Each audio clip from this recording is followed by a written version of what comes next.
আজ আমি তোমাদের জন্য নিয়ে এসেছি পনির মশলা ম্যাকারনি।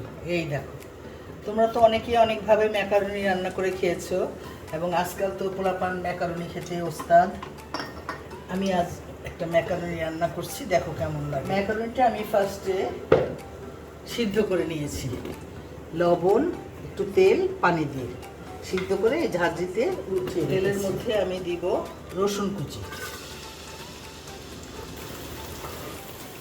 করে কাটা গাজর দিলাম, একটু লবণ দিলাম, তারপর দিয়ে দিব মটরশুঁটি,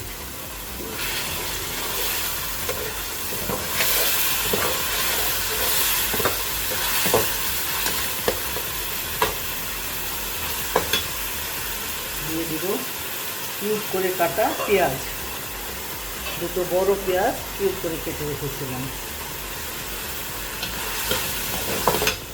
দিয়ে দিব একটু সয়া সস, সামান্য দিব, বেশি দেবো না। এবার দিয়ে দিব এর মধ্যে একটু কাঁচামরিচ কুচি, যে যেমন ঝাল খাও তেমন দিও, কারণ আমি একটু চিলি ফ্লেক্সও দিব। আমার এখানে একটু চিলি ফ্লেক্স আছে, এটা দিয়ে দিচ্ছি। এখন দিয়ে দেব টমেটোর সস।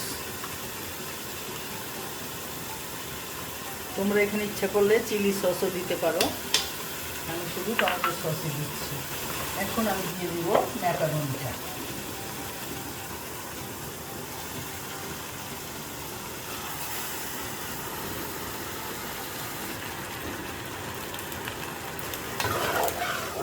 এখন এই ম্যাকারনির মধ্যেও যদি ধরো একটু চিকেনের না ফ্লেভার থাকে, অনেক বাচ্চারা খেতে চাবে না। অনেক বাচ্চাদের মধ্যে আমার ছোট নাতি আরিস, ওই বলবে চিকেন নাই, খাবো না।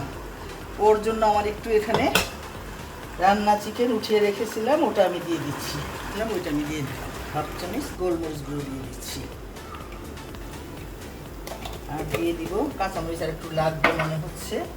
কাঁচামরিচের সাথে একটু চিজ দিয়ে দিচ্ছি। এই যে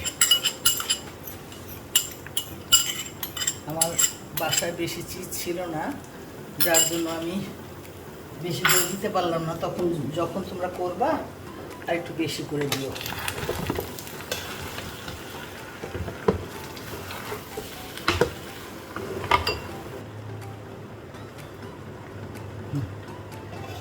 হয়ে গেল আমার ম্যাকারনি, চিজ ম্যাকারনি, চিজ মশলা ম্যাকারনি, মশলা ম্যাকারনি। হ্যাঁ, দেখো ভালো লাগবে।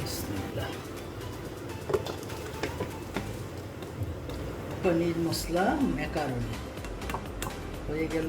তোমরা এখন খেয়ে দেখো কেমন হয়েছে। গার্নিশের জন্য আমি একটু ধনিয়া পাতা দিয়ে দিচ্ছি।